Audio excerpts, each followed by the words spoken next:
Nahihirapan ka ba na makapasok agad ng trabaho as fresh graduate from an IT-related course? Pues para sa iyo ang video na to.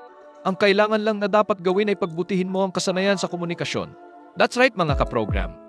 Ang susi upang matanggap sa mga technical na larangan tulad ng programming ay dapat kaya mong ipaliwanag ang komplikadong ideya, makipagtulungan ng epektibo sa mga ka-team, at malinaw na maipakita ang mga solusyon.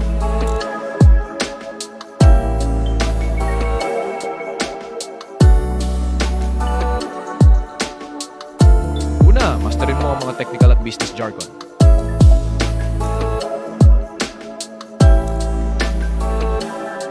Alamin mo ang wika ng iyong napiling larangan kung ito man ay programming, project management, o product design. Sanayon ang sarili na ipaliwanag ang mga jargon na ito sa simpleng paraan para mas maintindihan ng mga hindi technical na tao.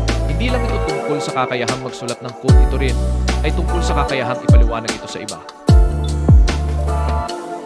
Magsanay na magsalita ng malakas.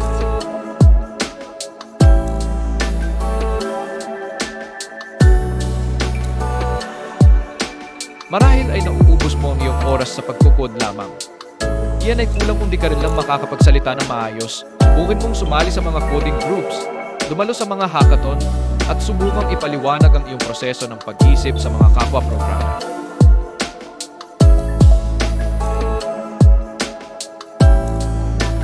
Magsulat ng mga blog o mag-record ng maikling video na nagpapaliwanag ng iyong mga proyekto. Hindi lang nito mapapabuti ang iyong kakayahan sa pagsasalita, kundi makatutulong din ito na ipakita ang iyong kaalaman sa mga potential na employer.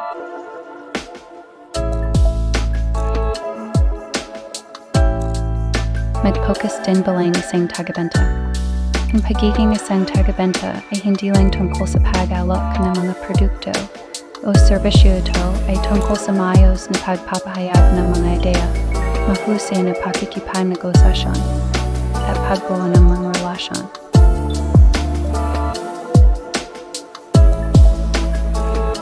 At ayan na, maaari mo nang subukan at i-apply ang iyong mga natutunan dito.